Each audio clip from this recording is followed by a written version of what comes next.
Hello, and a very warm welcome to Crossings, the CMIS Film Festival series, which is a collaboration between CMIS, the Center for Modern Indian Studies, and Namaste Plus at the University of Göttingen. The film festival series has support from the German Academic Exchange Service, the DRRD, and ICAS MP, the Marian Tagore International Center of Advanced Studies. I'm Lalit Vashani, and I've done the programming for the series. Now, as you know, every week we showcase a new film about India and have a discussion around the film. And today we are very pleased to showcase the eighth screening discussion of the film series around Moti Bagh, a film by Nirmal Chandar. Nirmal will be in conversation with Nilita Vashani from NYU. So a very warm welcome to Nirmal and to Nilita for being here and for participating in the film series and in this discussion. Now, I won't say much about the film because Lilita and Nirmal will be talking about it in any case, but just to say that it's about a vanishing way of life in rural India and about agricultural distress and issues of migration. But I will say a few words to introduce Nirmal and Nilita. So Nirmal Chandar's award-winning documentaries include All the World's a Stage, which was made in 2008 about the performance troupe, the Siddhi Goma, Dreaming Taj Mahal, which is about a Pakistani taxi driver who dreams of visiting India, The Face Behind the Mask on the life of a Seraikela Chow dancer, and In Praise of That Angel Face, which is on the legendary ghazal singer Begum Akhtar. And the film that we are going to discuss today, Moti Bagh, was the joint winner at the IDS FFK, the International Documentary and Short Film Festival of Kerala. And because it was a winner in that festival, it was India's entry to the Oscars for 2019. And of course, to discuss Moti Bagh with Nirmal is Nilita Vashani, who is a documentary filmmaker and editor and a writer, and she teaches at the Tisch School for the Arts in New York University and at the Asian College of Journalism in Chennai. She has made the critically acclaimed award-winning films Eyes of Stone about the ritual of spirit possession and healing among women in rural India, Diamonds in a Vegetable Market about itinerant sellers and performers on India's long-distance roadways, and When Mother Comes Home for Christmas, which follows the story of a Sri Lankan nanny working in Europe, whose own children grew up in orphanages in Sri Lanka. Nilita Vashani's long-form investigative writing on domestic work and white-collar crime was published in Caravan magazine and won the Asia Media Foundation's inaugural prize for investigative journalism in 2016. So a very warm welcome to Nilita and to Nirmal. And before I pass this over to you guys for the discussion, a final word about the format.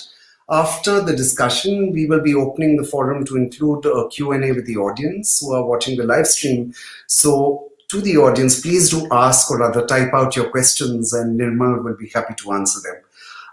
Now let me hand this over to Nilita to begin the session. Thanks. Thank you so much, Lalit, and thank you to CMIS for inviting me. I'm really excited to be doing this session with Nirmal. And I also wanted to commend you for your amazing lineup of films. They are so eclectic, so diverse. I've really been enjoying, catching up on all these new films coming out of India. And very happy to chat with you again, Nirmal. I know this is our second long conversation, and now this has given me the occasion to see your film 4 times. So I think I know it really well. And I have to say, even on this last screening, I noticed little things that I hadn't noticed before. So, there's new stuff to talk about always. But let me jump in by just saying that this is such a beautiful portrait of a very enlightened person, a very enlightened human being, I think, who is an exceptional self-sustaining farmer, landlord, poet, but also he is essentially your uncle. So you've known this person, I imagine, all your life, and you've probably gone up and down from Moti Bagh several times. So what was the impetus to make the film at this juncture? Why did something happen in particular that you felt a film must be made? First of all, thank you, Lalit. Thank you, CMIS, and for showing the film. It's another opportunity for the film, another platform. Thank you, Neelu, for doing this. I mean, I guess you have seen the film more than I have. you know, um, as you rightly pointed out, I mean, he's my uncle, and I've been going to Moti Bagh on and off, mainly after I graduated from my college. Before that, I didn't go to my village or his village that often. Uh, I'm very impressed and inspired by his life. He lost his wife in 2000, and the way he's been living his life and all that. And the reason for making the film, of course, that I like him, and also my way of connecting back with mountains. I thought it would be interesting to follow him, and while following him, living and being in the mountains with nature, with soil and all. So I've been trying to make this film from 2012. But as you know, documentaries, it's very hard to convince anyone that your idea is good or anything. And finally, the film happened in 2018, 19, that is actually 18, I started filming properly. And PSBT gave me a little money. And so that's how it happened. There was no specific film that I wanted to make. There was no like this is the final thing I want to see at the end of it. And actually, when I got the money from PSBT, and as if I reached there with my camera and tripod, my first schedule was a disaster, because till then I've been meeting him, spending time with him, shooting on my iPhone, this and that, and he's used to camera because he's a very popular farmer in that area. So a lot of news journalist, and he gets a lot of coverage for growing biggest this, biggest that, and all that. And I realized that I've reached there as a filmmaker wanting to make a film. And that's when I realized that this has to go. My filmmaker has to be left behind in Delhi, and I have to just be there and with my camera and live life. And the final film is that actually. Sometimes I feel it was like a byproduct of my living there, the film. So, yeah. So that's really fascinating, because the film is about so many very, very important issues, which don't strike us like important issue framed in any particular way, but it is about climate change. It is about the onslaught of fires and floods and storms. It's about the inset of animals, wildlife, poaching on people's lives and produce. It's about self-sustainable agriculture, which is so important in India right now.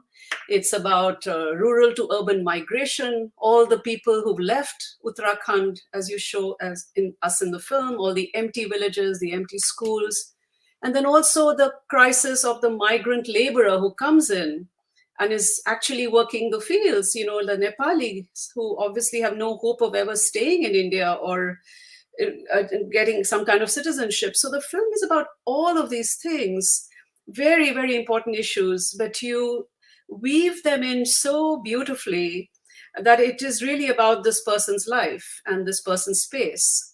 So when you say that you came there and you said, okay, I'm going to leave the filmmaker out and I am just me and I'm going to be in the mountains, all these issues must have been there at the back of your mind, right? So you must have been looking to somehow bring these in. No, of course. I mean, when I say the filmmaker, it means our baggage as a filmmaker. Luckily, my uncle, he's a mixture of many things. He's a poet, activist, farmer. So I was lucky with the character to begin with. Yes, of course, you are hearing about what is happening in Uttarakhand, the migration issue, the environment issue. So it is there. And my uncle is engaging with it on daily basis.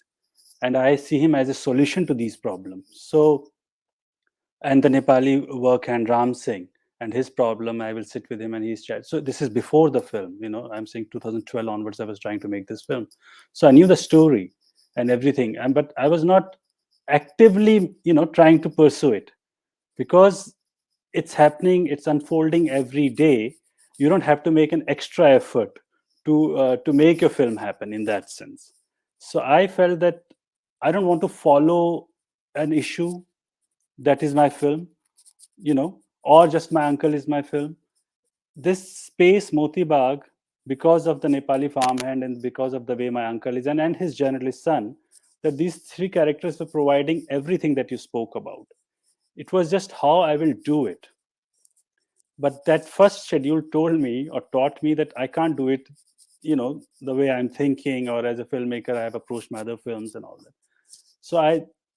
So by just being there and just let the life happen, and kept on filming, I kept on filming, and only at the editing table, the film was supposed to be actually half an hour. And when I started editing it, that I realized that this is 1 hour and it can't be trimmed. And my producers agreed to the 1 hour film, and the 1 hour film that you see. So yeah, I'm just saying, in that meandering and in that living in that space and seeing things for yourself through the camera. Of course, you're shooting. I'm present there as a filmmaker, so I can't deny the role of filmmaker. Things happened. So you're saying that the film was really seeping into you as early as 2012. You knew the place, the characters so well that at that point you could just be in the moment. Yeah, I mean, of course, yeah. Yes. But I still didn't have a specific film that I wanted to make. It was still not like, okay, this is the film I want to make. It could have been completely about his poetry. I don't know, for all the things. But this is how it turned out, because things happened, and yeah, the way he was with me and Ram Singh and all the characters. I think we can, Felix, if you could see the first episode now, that the introduction to the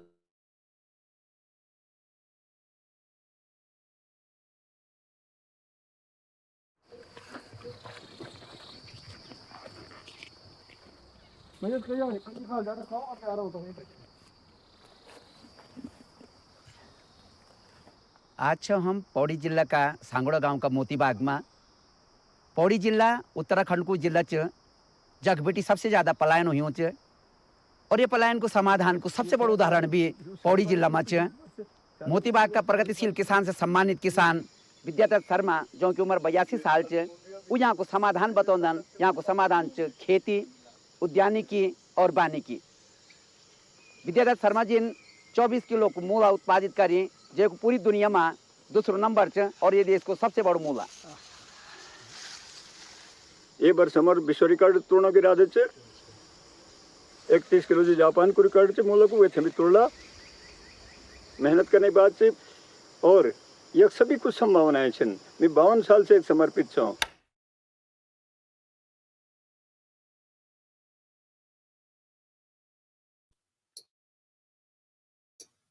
I have to say, I just love the opening of this film because it is just, it completely situates us in the place. We know literally in seconds that we are in Pauri district, Uttarakhand. We know what your uncle does. We know about this incredible radish, which is the second largest in the world. And then he sort of is out there, the TV crew is shooting him, then he comes in, shuts off the light, Black Leader, your title of your film and the credits. It's such an economical way of presenting the situation and very artfully done. And one thing I wanted to say, up front is that we can compare the investment of a local TV crew who just comes in, quickly to do their little spot and get their sound bite, with the investment of the documentary filmmaker, such as yourself, who has, been there for years before, will be there for years later, and has this absolute investment of time in this place and this person and the process. So that contrast I find, very telling right away in the beginning, and I see it, of course, in the rest of the film, and I see the absolute economy with which you give us all this information without using any kind of exposition whatsoever. So I would love you to talk a little bit about, your opening, Nirmal, and also about this whole radish story, which is actually sort of, in some sense, flips the whole trajectory of the narrative, because you bookend the film with the radish in the beginning and at the end. So, was that just something that happened? Was that something you'd planned? How does that all figure in the structure of the film? As I said, he's well-documented farmer, and this crew. Sorry, somebody is just honking away here. If you're catching that sound. So the crew was there, and as I said, I was living there and I was documenting these things. Just for people to know, before I became a filmmaker, I was an editor. I mean, I edited for many years. I guess that plays a role whenever I make a film. And this footage that you see of the second heaviest reddish was shot by him. It's not shot by me. I mean, I was not present there. It was sometime in 2017.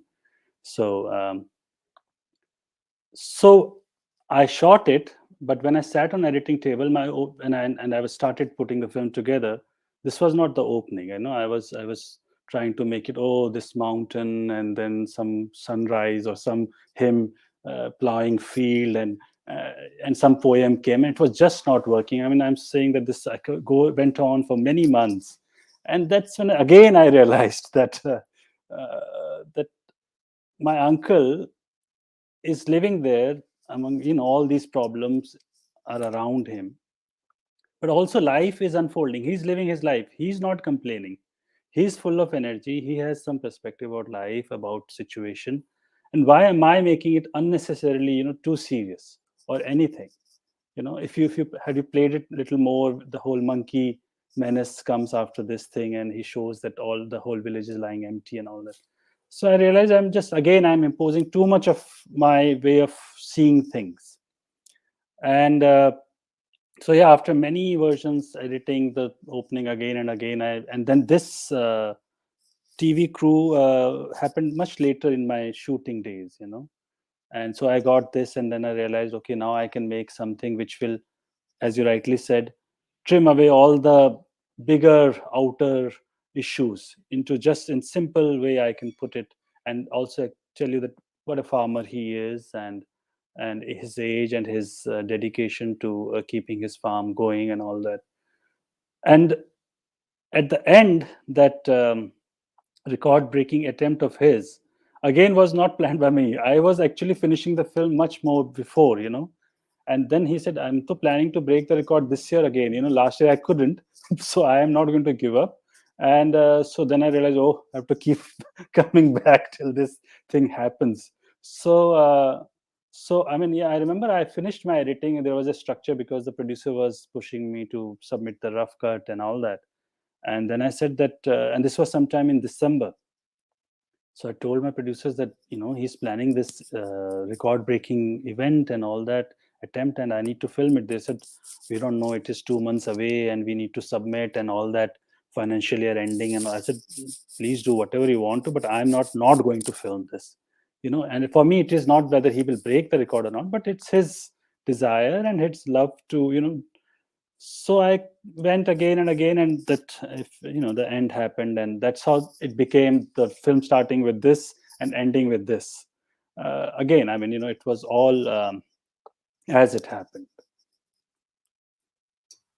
So actually, the radish extended your shoot by several months. One radish.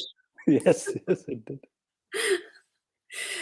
Actually, Felix, could you continue that piece? It does go on till as Nirmal said, the monkey session. Would you just? And there is a lovely poem also, I think. Yes, I know. It is actually a longer piece.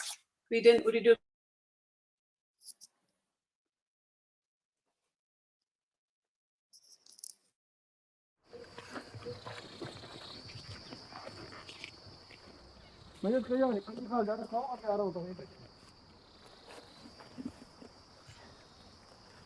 आज छौँ हम पौड़ी जिल्ला का सांगोड़ा गांव का मोती बाग में।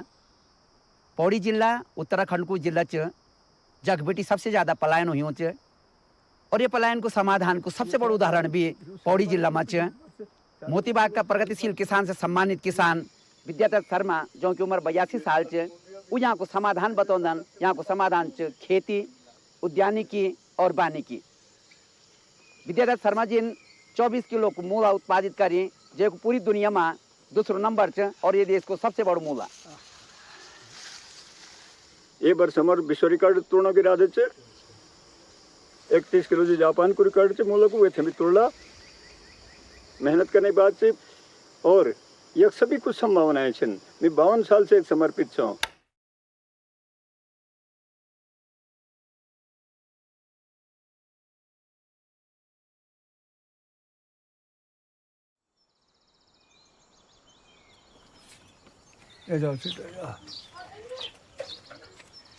अच्छा ये बिल्डिंग बनी छन सब घाम तपनी छन ये बस्तियां सब खाली हो गई सब मकान क्या रह गए खंडर रह गए बस ये डबल लॉक पूरा हाँ ये गांव की हालत है सब आता ये बारी खोल क्यों नहीं छने बागल और बाग कहम पकड़ा और शीशन बांदर ये सी बांदर दिखे एक माल्टा एक संतरा एक सब कुछ नहीं छोड़ा है बेल तक खा गए सब छुट्टी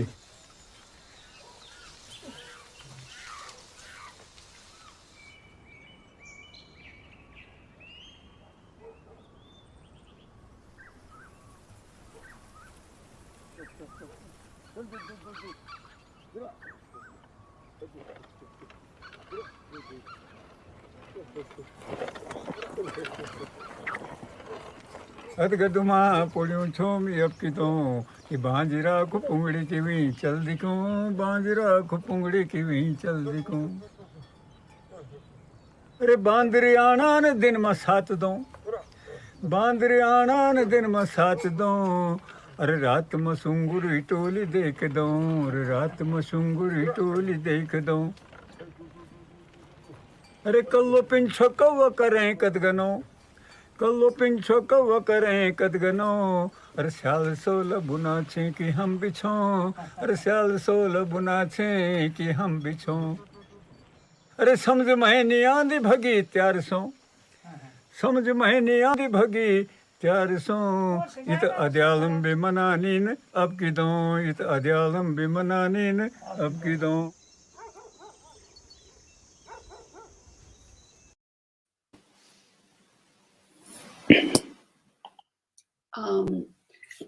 This first scene is just so beautiful in the way it weaves in the landscape, the space, the mountains, the poetry, and of course the issues that the film is going to explore. You show us the empty ruins, you show us the locks on the doors, we see the monkeys, we see the predators, here they are predators on the land. So a really beautiful setup in the beginning of the film. So Nirmal, I wanted to ask you, I think there were so many questions, but let me start by saying that in this film, you did not have a cameraman with you. I mean, this is a one-person film, really. You have shot the film very beautifully, I might add. You've done the sound yourself. Of course, you're directing. Your mind is thinking always about what to film, how to film it, what else is happening. And then you go back and edit the film. I know Reena Mohan helped you with the edit, but you are the primary editor. So in this situation, I mean, I would think it's incredibly challenging to get a scene like this together, where you are in the moment with your uncle, and at the same time, you're also doing what we call B-roll, right? I mean, you are getting shots of the landscape, you're getting, images of the monkeys, you're getting the fallow, the tilling of the soil. So I'd love it if you could talk a little bit about your, as a filmmaker, your space within the space and how you actually worked and how you thought. I mean, I guess in this world, there are many filmmakers who are like me, who shoot and do sound and editing themselves, I guess, either because of budget constraints or because you want to tell the story in a certain way. Well, I have shot many of my films myself. This film particularly, not because of the budget only, but I knew that space-wise, taking a full crew, logistic wise, it's not going to work out. And secondly, I wanted to spend, I don't know, there was no out limit to how much time I wanted to spend there to begin with. Yes, shooting in the mountains, going up and down the hill with your tripod and camera is not easy and physically very challenging. But I enjoyed it. As I said, since I didn't have any specific film in my mind, I was just shooting. So this opening sequence that you see is not like shot in one schedule. The landscape was shot. Actually, most of the shots of the landscape are, at least the Moti Bagh shots, are the first schedule, which I thought was a disaster. But somehow they worked in the editing, and I could use them. They were all static, and just framing and taking some pretty shots, B-roll, and all that. So yes, it is tough, but I think I'm not somebody who pick up camera and shoot pretty much like all the days or every second day. I'm a very reluctant cameraman as a director. Only when I'm making a film that I will pick up the camera and start shooting. So I'm not in practice focusing or that long hours physical hardship that goes into shooting and But having said that, once I start, I enjoy the process. So it was tough, and I'm somebody who is more than technical, is more interested in the relationship that I'm trying to build with my character through the camera. So for me, that is the most important.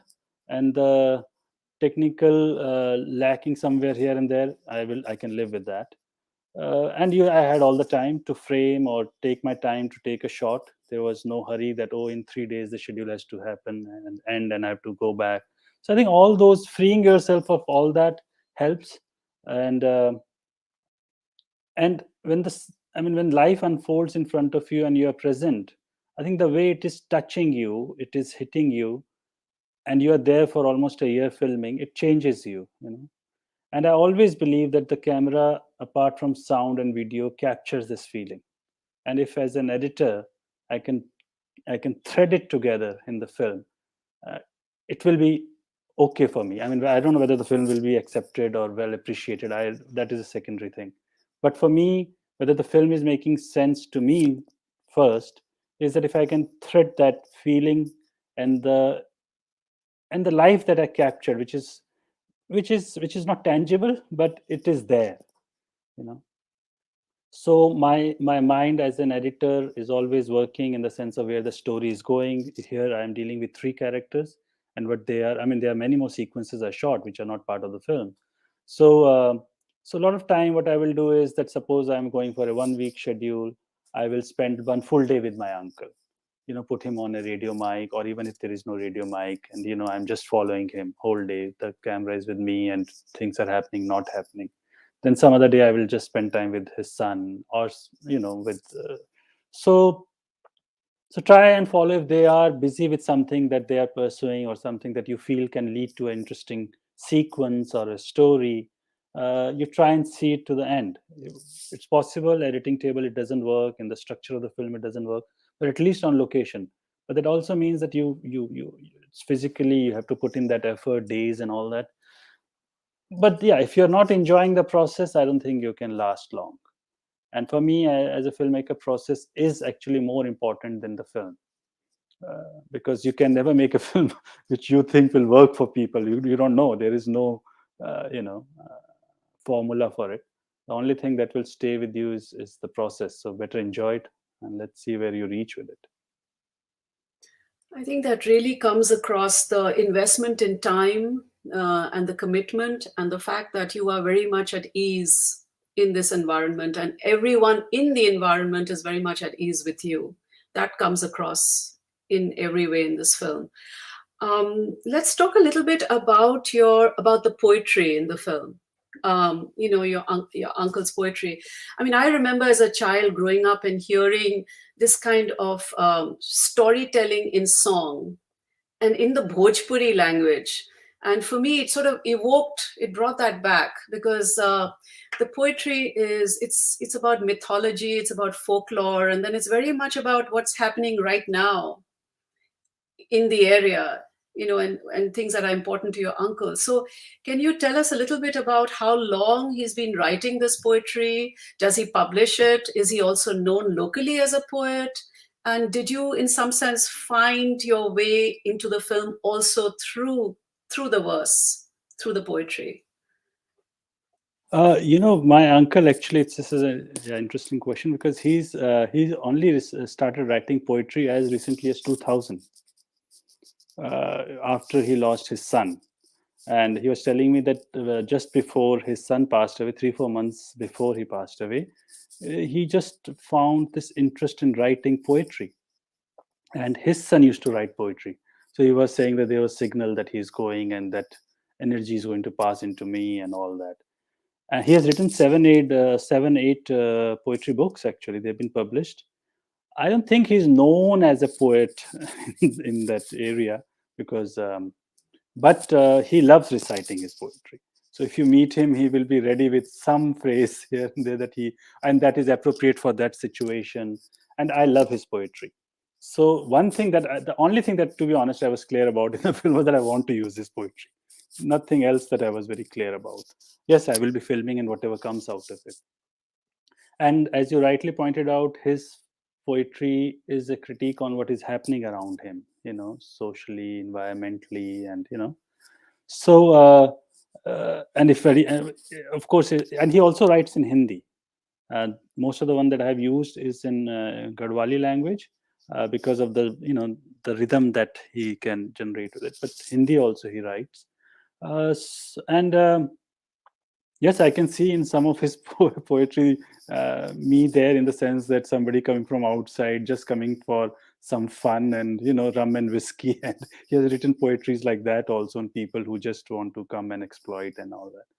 So but also I can see a man who has lived, who knows the soil, and these words coming out of that, and as a filmmaker I can relate to it, and I can relate to it's isn't it something? He's 85 now. In 2000, if he started writing poetry, you're talking about he was 65. I mean, that late in your life to start writing this kind of poetry. I mean, where is it coming from? So as a filmmaker, as a creative person, you always wonder that so much potential in you, in human beings, that something can unlock something and you can get going with it. Now he has no time. He's 85, 86. And so I asked him, I recently met him and said, any new book you're working on, poetry you're working on? He said, where is the time? He still works from dawn to dusk. At 5:30 till the sun sets, he's working. I find it quite amazing. I mean, whatever said and done, it's not easy. So I think this love for the soil, for what you're growing, I mean, how much he's eating, just simple, whatever. I mean, his diet is limited, but the peace you get by connecting with the soil, the plants and the seeds and the bees around you, I think, isn't that the most important thing? I mean, making sense of that, So while filming, I was completely into it, and I can assure you, 2 years later, I'm completely in opposite direction, back to your city life and all that. But it has remained with me, and hopefully, when I turn 65, who knows, I might start writing poetry.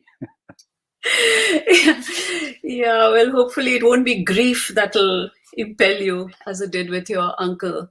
No, but you pointed out very rightly that one thing I kept noticing is how at 83 he is so strong and he's so hardworking, and and as a landowner and somebody who has Ram Singh's family there working for him, it's not like he doesn't do his own share of work.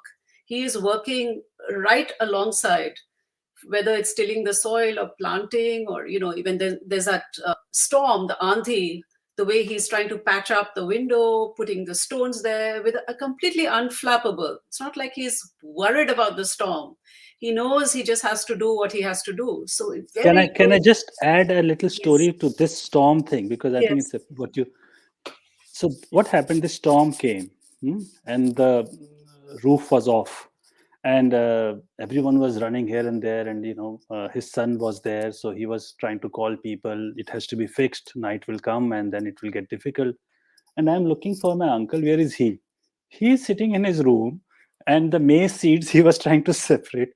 And here, if you lose a roof, you will be like all running around trying to get it organized. And he's like, oh, it will happen. Don't worry. So I'm saying, where is it coming from? No? I mean, the life lived, and you have seen enough ups and downs in your life that you feel it's okay. Don't get into any panic. Life, this is life. So yeah, I thought it will be appropriate to share this story to what happened. I think, Felix, let's see the second excerpt. फरवरी 82 की बात है। जो Muneshwar junior high school है, तो उसका manager था मैं। पहले आश्वासन देते रहे कि आज हो जाएगा, कल हो जाएगा, प्रांतीकरण उच्चीकरण हाई स्कूल बन जाएगी। तो मैंने उस दिन से संकल्प लिया कि ये केस विन्यास तभी होगा कि जब जिंदगी वारे पार, उसमें सरकार के सामने घुटने भी नहीं टेकना। 16 नवंबर से मैनेजर का आमंत्रण शुरू हो गया। ये फोटो उस दिन की है। तो उसके बाद 21 को फिर गवर्नमेंट के साथ समझौता हुआ, और तब वो हाई स्कूल बने, आज इंटर कॉलेज बनी हुई। ये सन 81-82 की वो है। ये हमारी श्रीमती जी हैं, ये मैं हूँ। तब की स्थिति तब है। 29 दिसंबर 2000 को विदा हो गई। सारे इलाके में मेरे प्रति जो सम्मान लोगों के मन में है, तो मैं उसका श्रेय सभी तुम्हारी फूफू को देता हूँ। सारे समाज को बांधने की जिम्मेदारी ये सब तुम्हारी फूफी की थी। ये बड़े लड़के दीनानाथ सन 97 में वो इस दुनिया से विदा हो गए। ये सब परिवार की है पूरी। इसमें ये मैं बैठा हूँ, तुम्हारे फूफू जी हैं, ये त्रिभुवन, ये दीनानाथ, ये बड़ी लड़की मधु, ये छोटी लड़की रेखा, ये छोटा पुत्र त्रिभुवन उनियाल। ये पौड़ी रहते हैं, पत्रकारिता करते हैं। कई मोती बाग की डेट ऑफ बर्थ और इसकी एक ही है, 1967।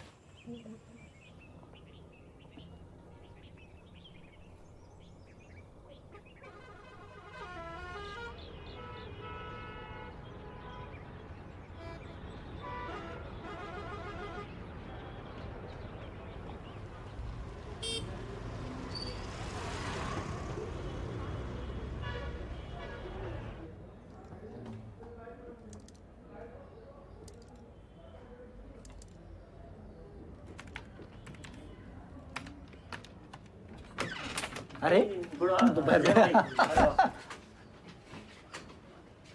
कितने गांव खाली हो गए उत्तराखंड राज्य बनने के बाद? देखिए 2014-15 तक के जो आंकड़े थे नॉन ऑफिशियली थे। ऑफिशियल तो हमेशा कम होते, नॉन ऑफिशियली थे। सरकार ने जो बताए गए थे वो 3,500। तो आज वो हमें ये लगता है कि नेक्स्ट टू डबल हो गया होगा। 6-7 हजार गांव भुतहा गांव हो गए। बताइए आप, राज्य बनने के बाद यही हमने पाया है कि गांव जो थे हमारे उजड़ चुके। पत्रकार के रूप में मैंने पूरा उत्तराखंड घुमा है। विकास तो नेताओं या अधिकारियों का ही हुआ है। गांव में तो स्थिति वही है ना, आज भी विकास कहाँ हुआ है? विकास तो देहरादून, उधम सिंह नगर या नैनीताल में ही हुआ है। जो हमारे गांव में दूर दराज सरकारी स्कूल थे, इसी साल 220 स्कूलों में ताले लग गए, जबकि ये संख्या अभी 700-1200 के करीब पहुंचने वाली है। उत्तराखंड की बात कर रहे हैं? ये उत्तराखंड जिले में, हमारे पौड़ी जिले में 220 स्कूलों में ताले लग गए इस साल। और टोटल जो हम लोगों ने अभी तक आंकड़े निकाल, सरकार के द्वारा जो आंकड़े आए हैं, 2724 ऐसे स्कूल हैं पहाड़ों के जो बंद हो चुके हैं, सरकारी स्कूल। आई। अरे तुम बैठो, शामिल हो, हम छह लगा। हिमाचल प्रदेश, एक वहाँ से वाइस चांसलर साहब आए थे। सबसे पहले तो उन्होंने जब वो बिलखेत के इतने लंबे चौड़े खेत बंजर देखे, तो वो कहने लगे कि ये इस तरह से इतने उपजाऊ जमीन का फैलो लैंड में कन्वर्ट होना, ये नेशनल क्राइम है। जितने हमारी आबादी है उसके लिए अनाज ही नहीं पैदा कर पा रहे, हम तो बाहर से ले रहे हैं। और आपकी अपनी ज़मीन जो इतनी फर्टाइल है, वहाँ कुछ हो ही नहीं रहा है। पहाड़ों को और पेड़ों को काट काट के वो चट्टानों को आपने बनाया था खेत, वो आज के दौर में वो वापस वही जंगल में वापस तब्दील हो रहे हैं। गांव सिर्फ हमारे उत्तराखंड में, पूरे देश में खत्म हो रहा है। ऐसा कुछ नहीं कि सिर्फ उत्तराखंड, पूरे देश में जो है गांव खत्म हो रहा है।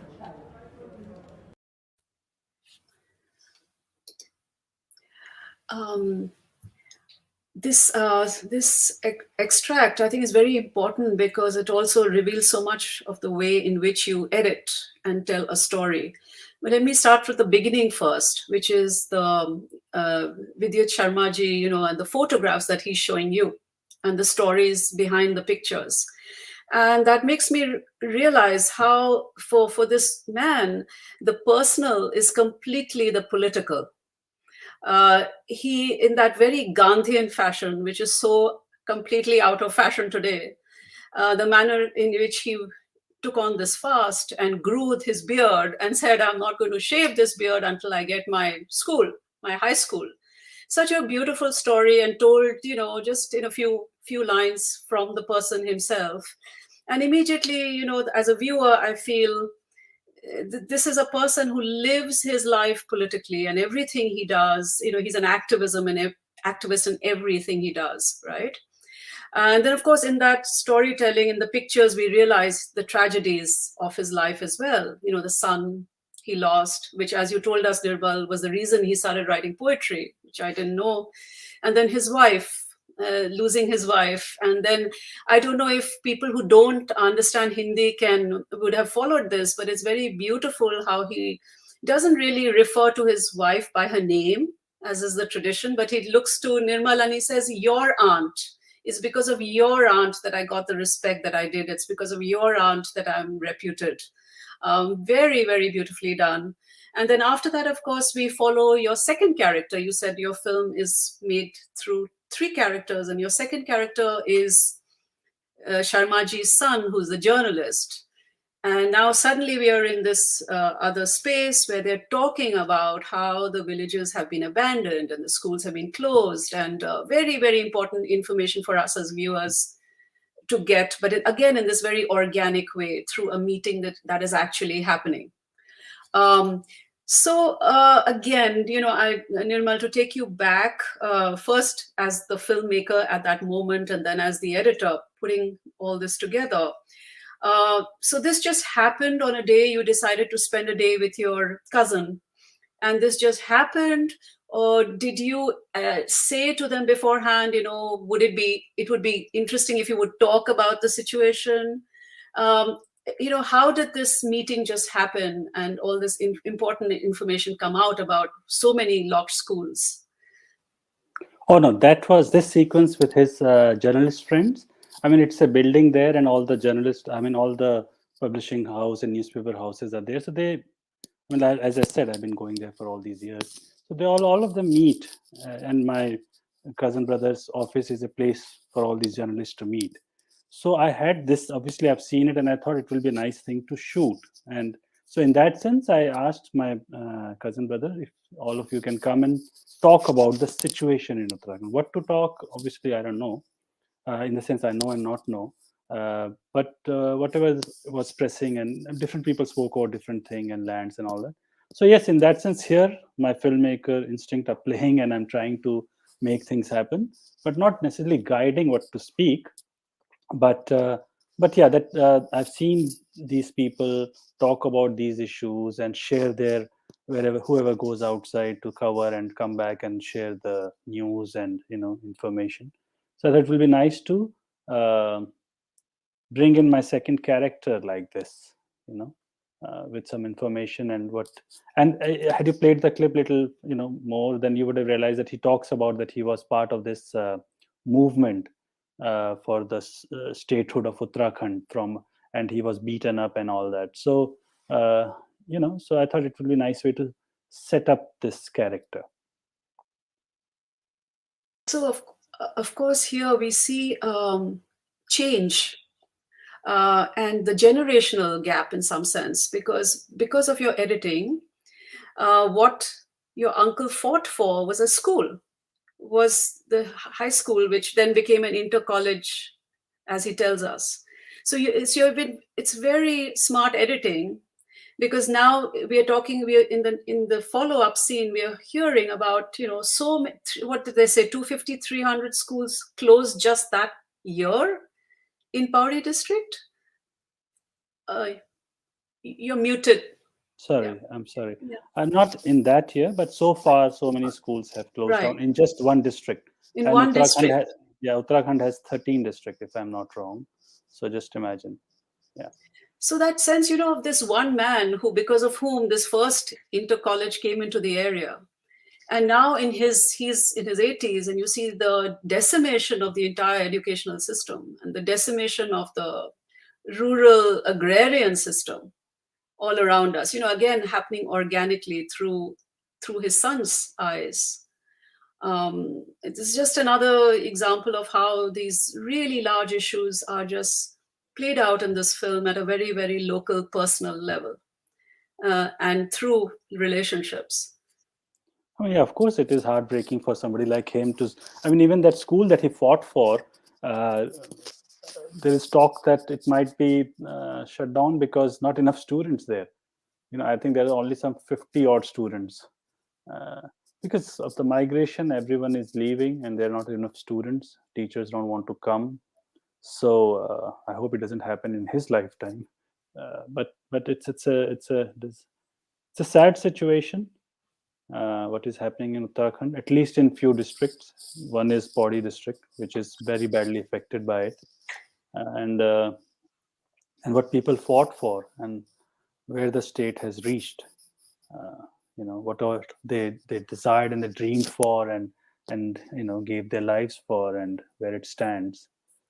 Could you talk a little bit more about the reasons why, Nirmal? Because we do have that scene, we are not seeing it, but how Uttarakhand was fought for and won as a state in 2000, I believe, right? There are these images of people with pickets, and people protested and fought for this.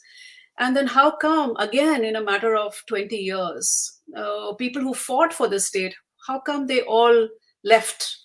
The majority left. And also somewhere in your film, very interestingly, Sharmaji actually says that it's the upper castes who got up and left. And it's the scheduled castes who are there, who are actually taking care of the soil and tilling the soil. And I found that very intriguing, and I wanted to ask you about that. I mean, when did this migration really start at this level, and why the upper castes? Where did they go? If you have some knowledge of this. Yeah, whatever little knowledge I have, I will share. You see, Uttarakhand as a state always had at least, say, one family member, mainly a man, who would, say, join army or work outside at that time it was part of the bigger state, Uttar Pradesh, work in city, because you always had cash crunch. Yes, farming was there, people, and you had your cows and this and that, and you survived. But the cash was not there. So one family member would be there and send money back, and that's how the economy was, at least in the mountain area, was working. But I think slowly, the deterioration of health infrastructure, education, bad roads, and farming itself not yielding enough for you to survive, and the attraction of the city life. I think it's a mixture of many things that led to. I mean, just imagine if your kids can't beyond 10th standard, if you don't have schools, where will you put your kids? They will either go to big cities to study. So if they have to go to that big city to study, the money required, where will it come from? And who will take care of them? A class 10 student, for him to or her to survive on their own in a city is not going to work out. So the family migrated, shifted. And there is one interesting detail here, that if you look at big cities, like we live in Delhi, Bombay, a lot of the migrant workers, say, who come from Bihar, Uttar Pradesh, they will always have one leg here and one back home. So they will work for 3-4 months, earn their money, and then go back during plantation time, or if if there's harvesting time and all that, and then come back. They move like that. But in Uttarakhand, the migration is permanent. People who have left will, like my family also. My father was in Air Force, his brother were in Delhi, so we left our village. The family home there is lying abandoned and broken. So Uttarakhand has seen a permanent kind of migration, whether to big cities here in Delhi, Bombay, Chandigarh, or within Uttarakhand also. So from remote areas to towns like Paudi, Dehradun, or Nainital, where there are better health infrastructure and education. And women who fought all these years while men were not working or away, whichever way, even men who are in the village are not going to work and they will just play cards and smoke and whatever. That's a true impression also. A lot of people say no. And women also then lost interest. They said, every day we are working like this, go out, try to get wood for fire, and then milk the cow and till the land, and everything women are doing. And suddenly they also feel that this enough, we can't carry on. I mean, later in the film you will have his daughters talk about this issue, and which is true. And I believe it has become very difficult for a man in Uttarakhand living in a village to get married. If, say, you go with a proposal and you tell the girl that this guy is rich in the village, he has this house and cows and this and that land, she will still not be interested in marrying him because she will end up in living in village. If you tell her that the man living in city only earns 10,000, lives in a hole, she's happy because at least she will be away from this drudgery. And in the city life, you switch on the light comes, heater is there, hot water is there. She wants to go away from this kind of relentless hard work, hard life. So yeah, I think overall that's the way the state has gone. Why people behave a certain way in a state, it's something that needs to be studied. But lack of infrastructure, enough job opportunities are definitely the biggest reason. Health infrastructure. Nirmal, I'm just going to step in just to say your microphone, it's either the mic or the earphones, it's crackling a lot. So if you just step a little bit forward and just wanted to say that I'm just going to be on mute again, but I just wanted to point that out. Thanks. Is this okay now? Is the sound okay now? Yeah, now we are not hearing it. Actually, okay, it seems okay. I might be touching the thing. Okay, yeah, sorry, yeah. my mistake. Thanks. So it seems like it's a kind of cyclical situation. I mean, the schools are closing because there aren't enough people there to attend the schools. And then you're saying people are leaving because there isn't enough infrastructure, isn't enough education. So it seems to be cyclically compounded. But I'm still curious, is it a fact that actually the higher castes have left and the scheduled castes are there? I mean, your uncle says it. So I just found that, I would have thought the opposite in some sense. So because I would think it's the scheduled caste tribes going out, working in, sort of in the south seasonally and then coming back. But so is it really a caste-based divide? Well, of course, the caste is it's a huge issue in Uttarakhand, like any other state in India, actually. Depending on the district you are in, but talking specifically about Paudi district, where the film is situated, it is true because upper caste who had access to better education, and money, I'm talking about say 1990 onwards, even till now, so they could afford to go out. They had all the land, and the lower caste was given land by the upper caste that around the outside village and whatever.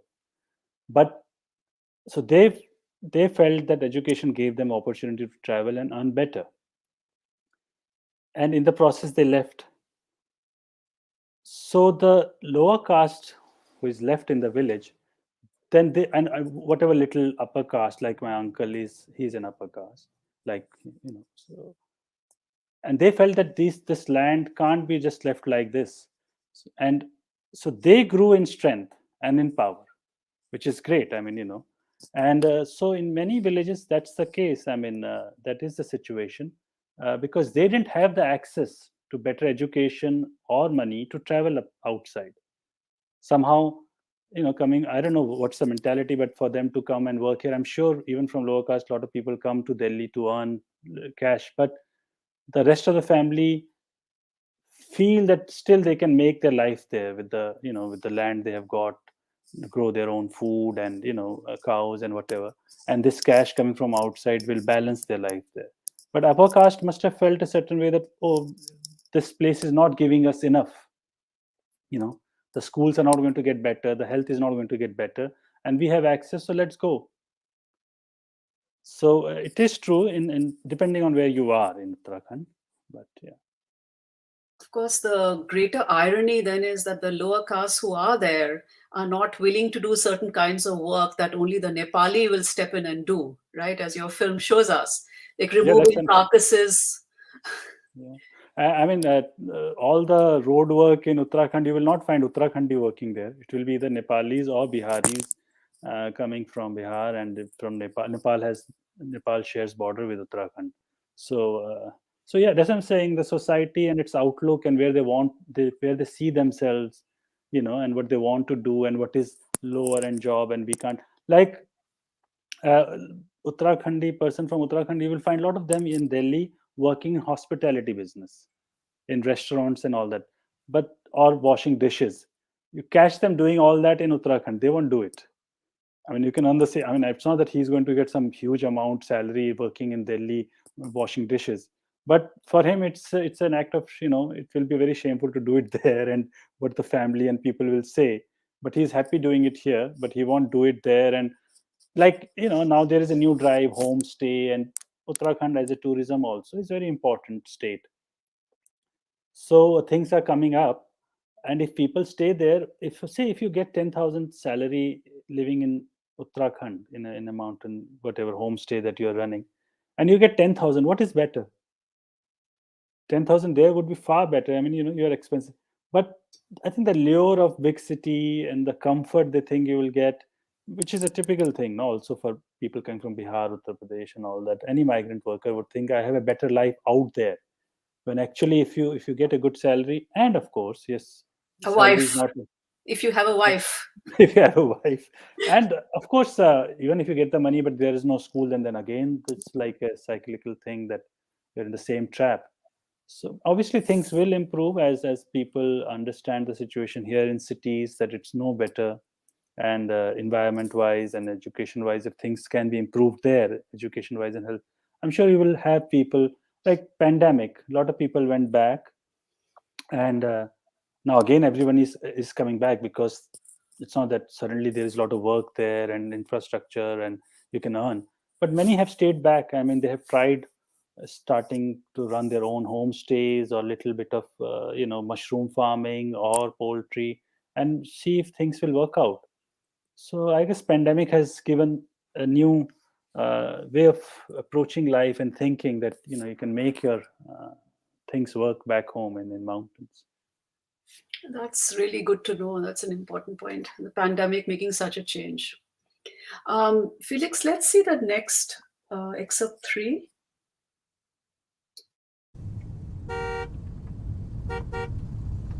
Uttarakhand राज्य बनने के बाद जो अपेक्षाएं, जो कल्पनाएं, जो आशाएं उन्होंने संजोई थी, उस पे हमारी सरकारें, हमारा उत्तराखंड राज्य पूरी तरह से खरा नहीं उतर पाया।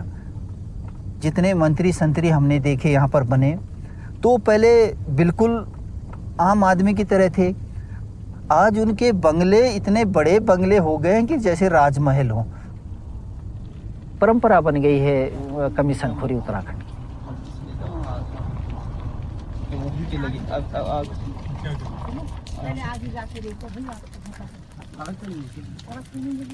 नहीं, पीछे करो गाड़ी। वहाँ पे खतरा है, जरा सा रोको, गाड़ी रोक के ठीक रहेगा।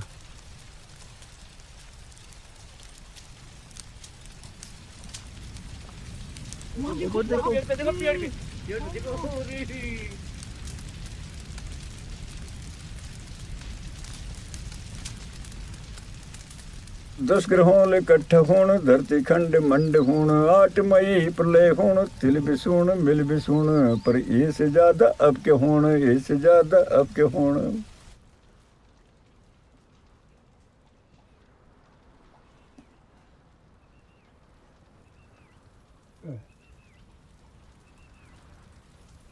अरे 8 महीना सुख संख ग्यों जो कु बीज भंग, 8 महीना सुख संख ग्यों जो कु बीज भंग, अरे त्राही त्राही सब मची झके मखान मर चलूण, ये से ज्यादा अब के होण, ये से ज्यादा अब के होण। अरे आग लगती छे कभी तो जल्द छाए कोई कोई बूण आग लगती छे कभी तो जल्द छाए कोई कोई बूण अब तीन तीन दा फुकेगी नी गेहूं का छुट्टा बड़ा बूण ऐसे ज्यादा अब के होण ऐसे ज्यादा अब के होण अरे आंदुछा भूकंप कभी आंदुछा भूकंप कभी साल 6 महीना में कभी अब रोज हलाणू चकूड़ी अब रोज हलाणू चकूड़ी बैठे जन अंधेरा कूण ऐसे ज्यादा अब के होण ऐसे ज्यादा अब के होण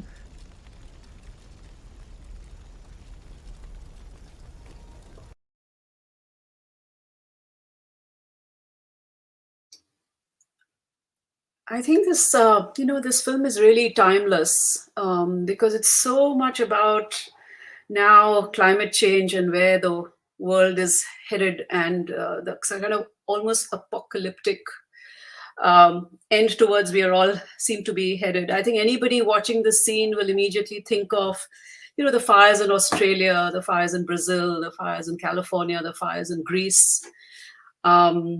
And of course, your uncle's poetry here, which really speaks to all of that devastation that the planet is facing. I find this scene extremely powerful. Also, of course, very first time I was watching it, it's like, oh my God, Nirmal, how lucky you were to be driving along and then there's a fire and then you are in this privileged moment of the filmmaker, for the filmmaker, which is so absolutely crucial in a documentary because you're able to document something that's in the moment and it's unraveling as you're shooting.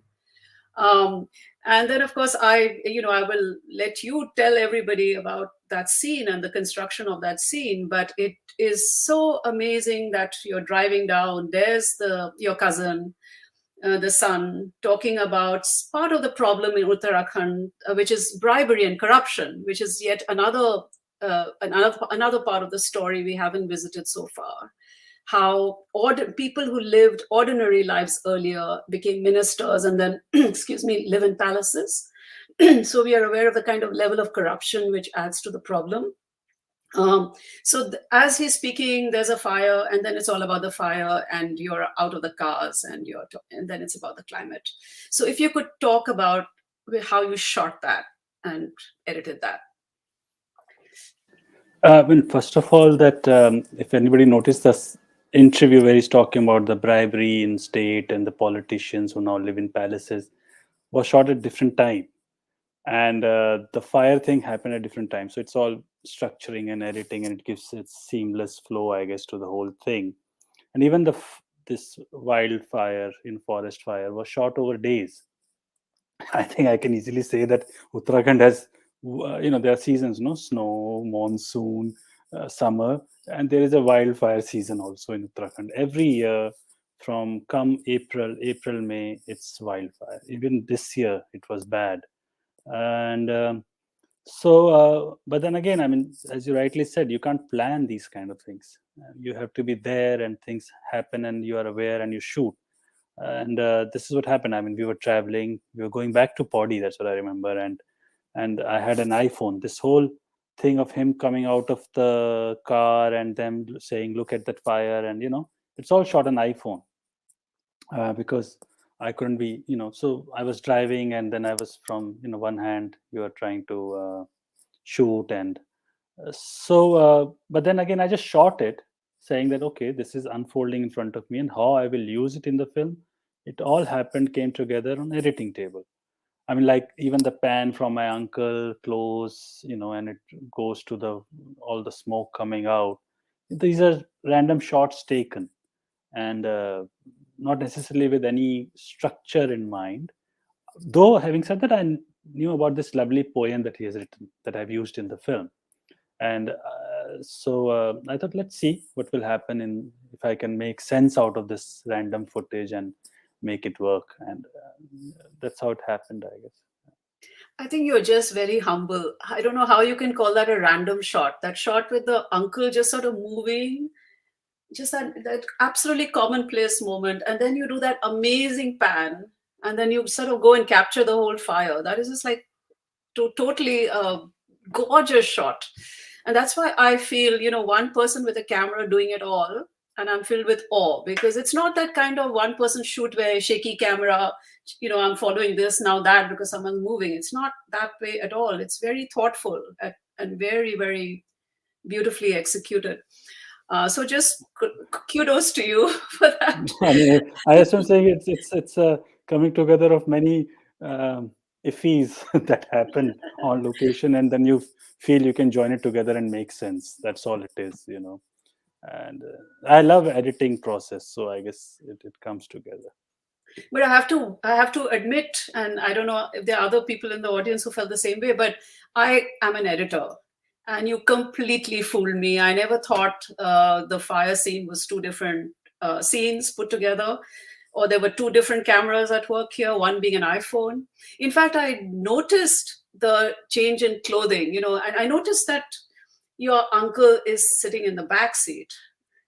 And when he's So my talking, uncle is not. and then he's not your cousin, sorry. My Your cousin. cousin is in the back seat. And then in the next shot, he's in the front seat. But I didn't, excuse me, I thought it was two different people, one in the back seat, one in the front seat. But for me, I thought this was all happening completely in the moment. So you had me totally, totally fooled. And it is so beautifully, seamlessly edited. And that's what storytelling is all about. The story is about the fire and what's happening. It's not about continuity in the car. I mean, that's not important. So it just works so well. Mm-hmm. Thanks. Okay, but you have to talk a little bit more about the editing table. I mean, this must have been one of those eureka moments when you made that connection, because you couldn't always have known you were going to do it this way, I would think. I think for me, it worked. I mean, I don't feel it's any special or any less special. I mean, for me, if the whole thing works, it's fine. I mean, I'm not, as an editor, you train yourself to not get too attached to something. And when you're doing, it's easy to do it when you're working for somebody else, because then you can distance yourself.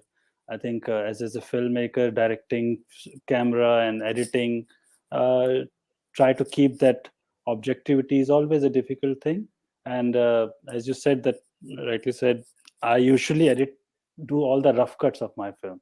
My co-editor Reena Mohan is always there with me, but she doesn't like seeing my footage or editing the first cut. She says, I can't take your footage, you're shooting, I mean, where it is going. So she always comes with, once I've done a structure, and and then she will help and shape it and with me, and we'll sit and all that. So I mean, so she has a hand in the way you feel and this whole coming together. So she has a very huge role in that.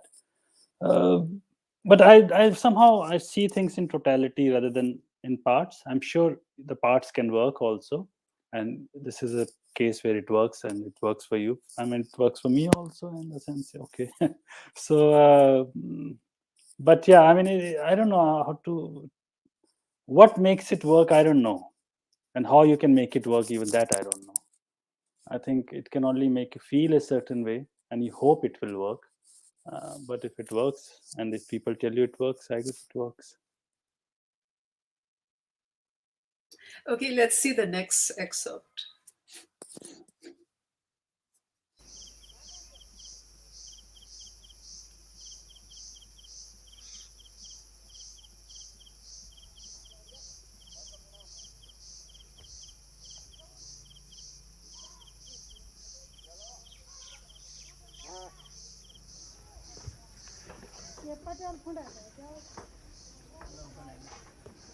ऐसे बंद था ना ये जो मारो नरी सब निकल के सब बाहर निकल गई अब बछड़े मेरा तो ये घोड़े के बाद अपन जबकि अब पता नहीं कट गया निकल नहीं हो बंद दरवाजे से निकाल के ले गए बांध के यहाँ बिल्कुल डंडे भी लगे हुए थे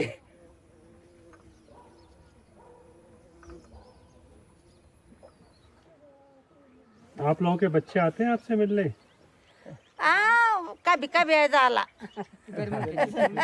गर्मी में साल भर में एक बार याद है याद और कैसे वहाँ फिक्र नहीं पड़ी सरकार को नहीं बहुत विकास हो गया है वो अक्टूबर बिल्कुल कागज में दिख लेना तुम तो सरे सेब से लगा सरे सुल सांगुड़ में अब कागज में तो दिखणु कि बस रोन स्वर्ग बन गया और हम स्वर्ग जग पहुंच गए से दिखणु से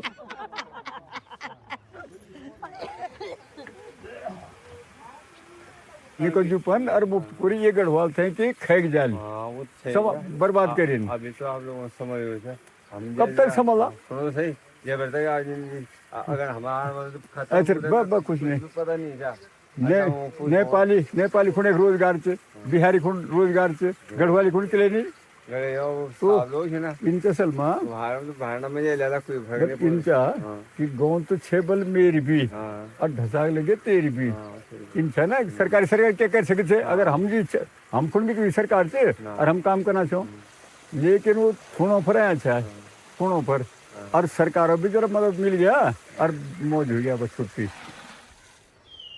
बाग भीतर बड़े ऊपर बड़े ले जाना चाहिए और बहुत मनिक थे ले जाला होता इन हिम्मत बढ़ गया वो गई जो भीतरों तक आना चाहिए ना तो ये तो बड़े मुश्किल हो गया।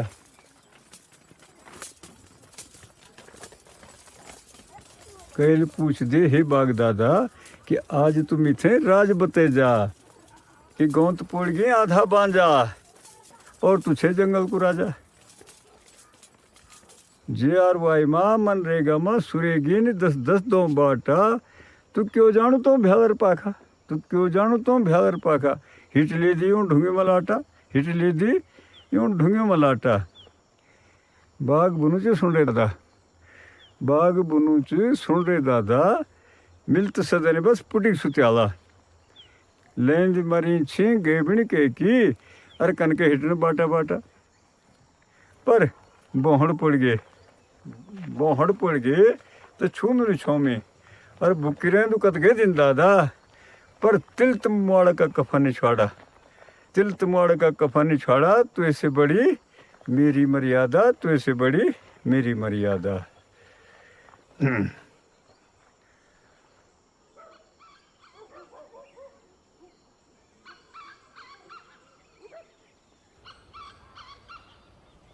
मी हुन का लेल तो पिंडोलो पर आपने ले में नहीं तो थे गाल देनी ना और क्या भौचा बहुत 40 खोड़ी लो 2 किलो ये मी हुन तो ज्यादा मटर में दे आलू तो नहीं वाला ना आलू तो वाला पर आप भेजूगा चाहे आलू दे बाबा आप जुगा तो आदमी का है छोरा ना ये के रूम में दे वाह जी भगवान तो दे वाला तो तू ये समझ दे बोर्ड ना दे माफी जुगा था फिर मैं आज तुम तो जरा वो ढूंढ ले लड़में का मैं तो काट जाइए नहीं सकोनो तो वाह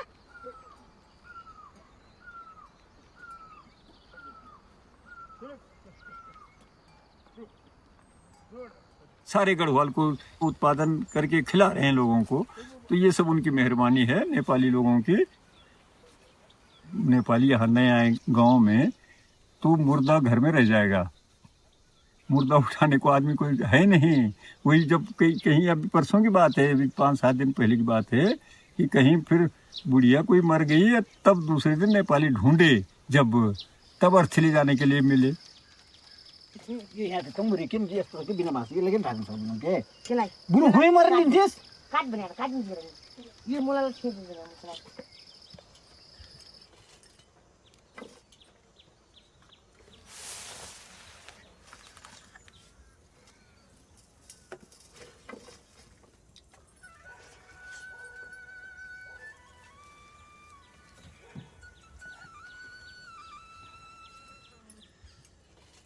जब हम आए तो चाची उनको पूरा विश्वास हो गया था ये तो जरूर रहेंगे तो हमारे आने के 8-9 दिन ज़्यादा 8-9 दिन टिके बस उसके बाद ख़त्म हो गए थे वो। तो उसके बाद जो है हमने सोच लिया कि रहो लिखी जाएगी तब तक। तो अंकल जी को भी सहारा हो गया हमको भी हम उनका सहारा हम हो गया हमारा सहारा उनको हो गया।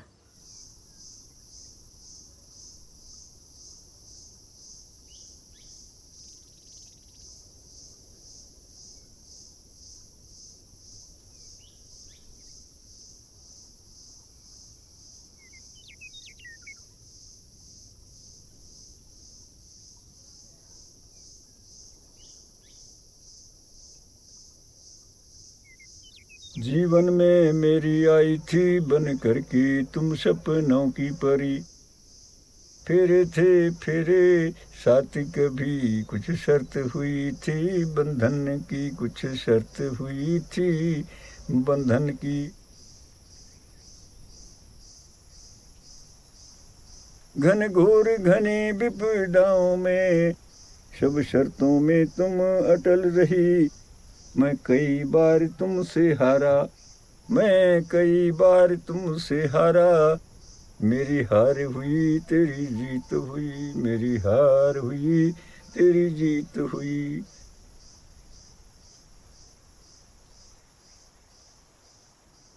मेरी आधी दुनिया रूठ गई जब आंगन से तुम विदा हुई, तुम अपने वायदे से मुकरी, तुम अपने वायदे से मुकरी, मेरी हार हुई या जीत हुई, मेरी हार हुई या जीत हुई, मेरी हार हुई या जीत हुई।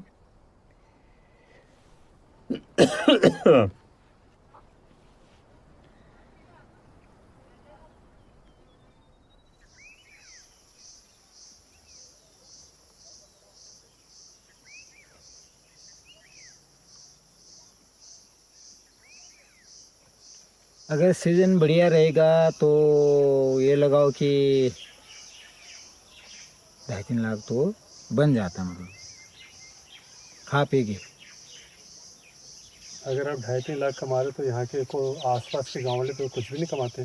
कुछ भी नहीं। तभी तो चलते हैं। तभी उनको परेशानी हो जाती है ना, कैसे कमा रहा है, बस यही चक्कर है। मेरे पास आएंगे हाथ फैलाने, लेकिन मैं नहीं चाहता उनके पास हाथ फैलाने।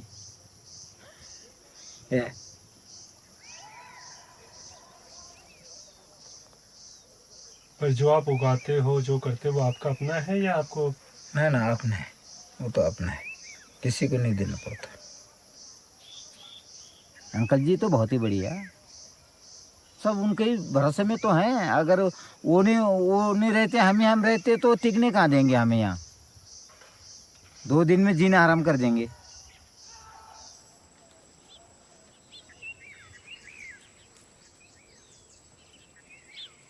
अभी किसी पत्रकार ने पूछा ना, मैं इसका रहस्य क्या है, ऐसे कैसे उत्पादन कैसे होता है ये सब, तो ये हम सब, ये 50 साल पुराना इतिहास है इसका। ये जो मिट्टी बनी है हमारी जैविक तत्वों से, सारी सड़ी गली खादों से, पत्ती सड़ी गली जंगल की पत्ती और ये गोबर की खाद, ये इससे सब ये इसकी ये स्थिति बनी है कि इसमें कुछ भी हम डालेंगे तो अपना रंग दिखाएगा।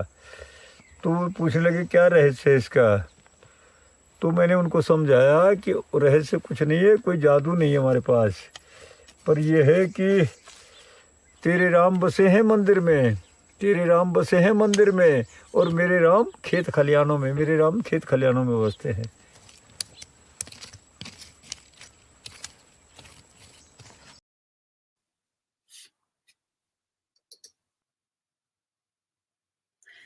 There's just so much going on there.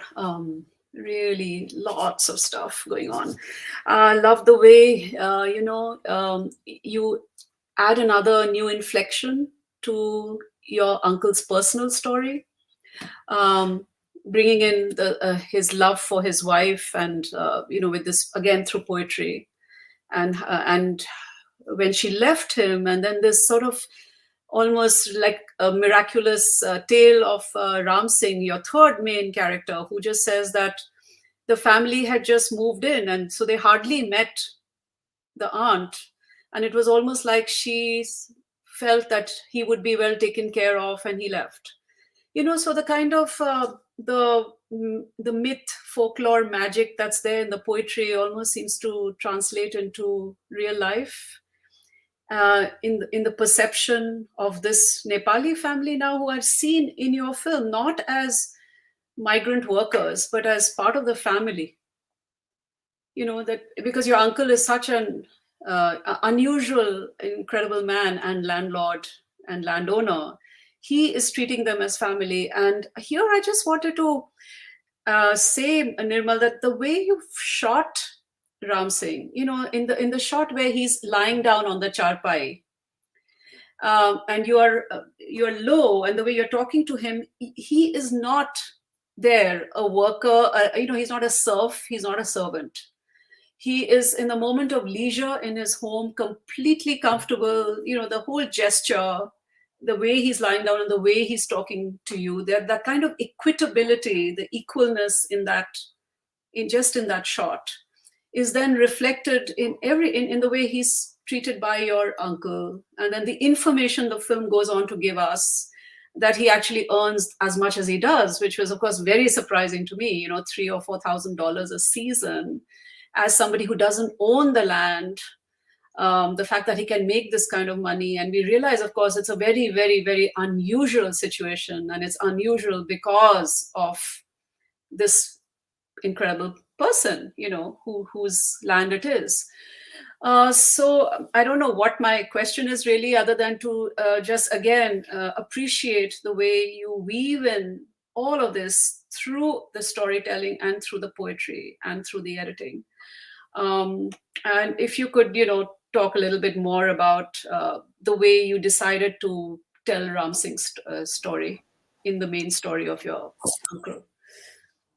I mean, again, I will go back to the same thing, that the camera captures more than audio and video. It's the relationship and it's the love. And as a filmmaker, you will always try and make things happen, because you are there to tell a story. In this particular film, I was not necessarily trying to tell a story, but in the sense a specific film, but you're still there with the camera. And you will make efforts to bring out and their stories and what they are occupied with and all that. It's also the characters, how they accept you. I think that's also very important. So it's an investment you make in your characters and in their lives and all that and how they take you in, that makes your film. So yes, we can learn the camera, the sound, how to do it, but I think the life teaches you, your characters, your situation, and every film teaches you how to be, how to keep improving as a filmmaker, and how best to approach a specific, whatever film you're making, or even a specific character. Or even a specific moment, maybe, because had you had that conversation with him when, say, he was working in the field, it would have had a very different impact than when he's lying down in the way he is, in the comfort. He has eaten his lunch and he was at peace and trying to rest and talking. Yeah. So I guess, as I'm saying, in a documentary situation, things happen, and it's not necessarily you're always aware of them. You're also, working, you're shooting, you're also tired, exhausted, long schedule. It's not necessary you know where your film is going, and it's that moment in which it's almost like the filmmaking doesn't exist then. No?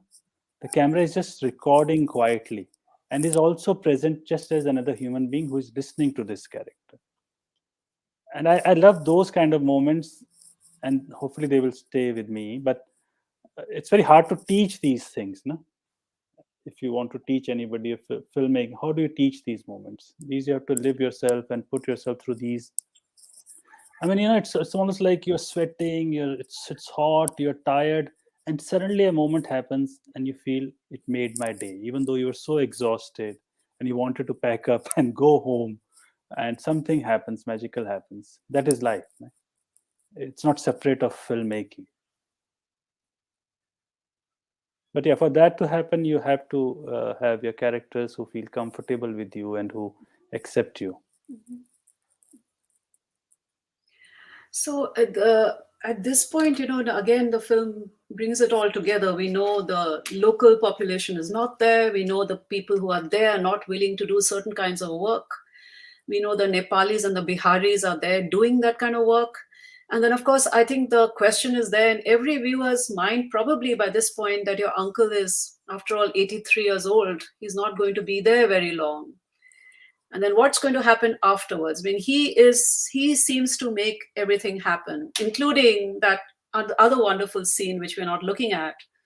But because the bus has stopped coming to that area, right? And again, why has the bus stopped coming to the area? Because it's now catering to the pilgrims who are going to Badrinath, Kedarnath. So again, the local population is completely ignored by the government, because of tourism and making money of a pilgrimage site. And there your uncle goes again to the transport office and somehow manages to get that bus back on track, serving the village from the next day. And that also is because he says that, I love the way he says that, well, all the workers were, people wanted to just come with their dandas. But I told them, what's the use of violence? Let's try and have a dialogue. But he's also quietly telling him, please start the bus, otherwise I can't stop them. Next meeting would be with dandas. So he's quietly, forcefully telling the government that, do your job. So, yeah. Right. So, so from getting a bus started, to checking in on who has lost some cattle to a leopard, to blessing a newborn, in one shot. He seems to be the reason why Moti Bagh is the way it is. And so the question in my mind, he's going to not be there forever. And then what happens to a family like Ram Singh? I mean, he doesn't own that land. And of course, the last excerpt that we are going to look at, I think the Nepali family is quite aware that they have to go back, that India doesn't offer them a home. But I'd like, and you do ask your uncle that actually, what happens after you. So I'd like you to, talk a little bit more about also in terms of what's been happening in India now with the NRC, right? And the National Register of Citizens. I mean, clearly people like Ram Singh and the family have no hope ever of staying in India. So what do you see as the long-term changes once this amazing man is no more in this place? You want to play the last section? Yeah, before maybe I get the update? Yes, maybe let's play the last excerpt. And how are we doing on time? Do we have a good 10-15 minutes? Take another, maybe let's make it another, do it within like 10 minutes, definitely. So let's watch the last excerpt, and then we'll wrap up with that.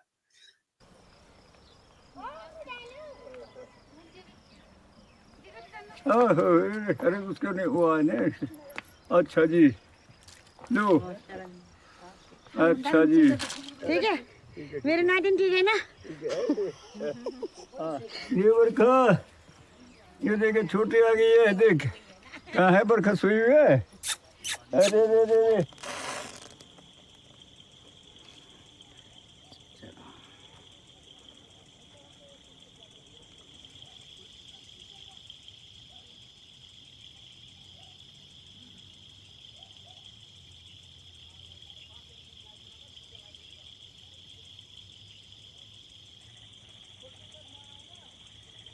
आपकी पैदाइश India की है? हाँ जी जी, मतलब महीने में आधा नेपाल में आधा यहाँ रहता हूँ। अब जब सेकंड लाइफ जो जीऊँगा नेपाल में ही जीऊँगा। कब तक परदेसी बन के रहे है ना? अच्छा वाला हरि प्रसाद को हरि बहादुर बनाया गया है ना। अब मैं विजय बहादुर से विजय बन के रहूँगा अपने गाँव में। हर नेपाली उनके नज़र में डोटियाल हुआ नहीं करते ना सर। मैं अभी कल बहुत बड़ा बंगला बना लूंगा, लोग ये बोलेंगे ये देखो डोटियाल का मकान है। सर लोग भी बोलते थे ये तो नेपाली है, तो नेपाल नहीं जाएगी। कभी कुछ मतलब कभी कभी बहुत चीज़ें बोलते थे सर लोग। अब बोलते हैं कि मुंडेश्वर की सब्जी अच्छी हैं ताज़ा ताज़ा सब्जी खाएंगे, और वो बोलते हैं फिर नेपाल से ला रखी है ये, तो नेपाल के बीच में क्यों लाते हैं वो लोग, यही गुस्सा चाहता है, बाकी कुछ नहीं। किसी को ना कोई बोलता है ना मुझे ये डोटियाली इनको भगा दो, मैं उसको मुँह लूसने के लिए चली जाती हूँ। झेला तो बहुत कुछ झेला है, तो अब क्या करना है, जैसे भी झेला तब आखिरी में घर तो जाना ही पड़ेगा। बाद में कभी ऐसा नौबत आ सकती है कि भगाने का नौबत भी आ सकता है यहाँ से नेपालियों को, तो उससे बढ़िया पहले क्यों नहीं जाए अपने उसमें।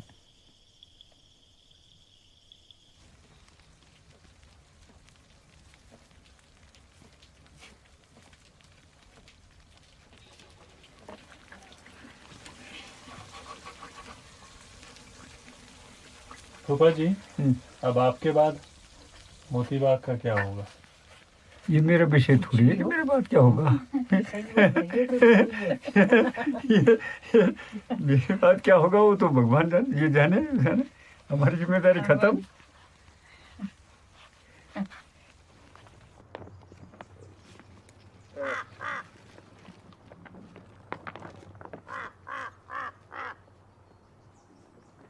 अरे देखो ये लंबी मूलियाँ भी से 3-4 किलो की तो हो गई है ये सब। ये इस बार आपने कुछ और नहीं बोया, इस बार रिकॉर्ड तोड़ना है बस। असल में है ना कि अगर वर्ल्ड रिकॉर्ड हम तोड़ सके तो बाकी क्या तोड़ना, बाकी क्या रह गया। और वो भी उस वहाँ तोड़ा जनपद पौड़ी गढ़वाल, जिसका रिकॉर्ड है सब आजकल जो दुनिया की निगाहों में है कि पौड़ी गढ़वाल सबसे निकृष्ट भूमि है, निकृष्ट, क्योंकि वहाँ के लोग भाग गए शादी तो इसलिए शायद ये सबसे ज़्यादा घटिया ज़मीन है यहाँ की। और वहाँ हम वर्ल्ड रिकॉर्ड तोड़ने की स्थिति में हैं, जो सोच भी रहे हैं कम से कम, ये भी कम नहीं है। समर्पित हुआ।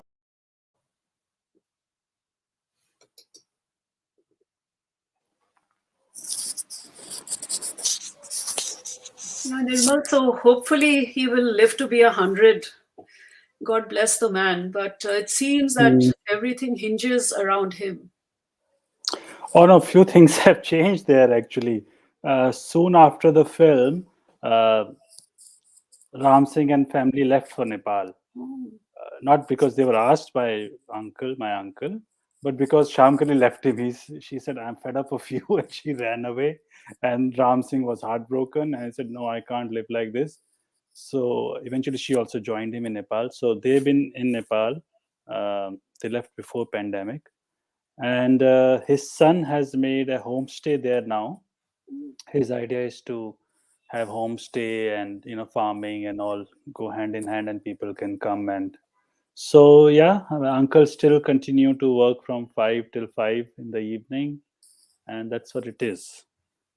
What will happen? I guess the son, I don't think, is too much into farming. He wants to grow fruits and and have a little bit of polyhouse kind of vegetables, which are safe to cultivate because of monkey menace and all that. As my uncle said, I mean, you do your bit.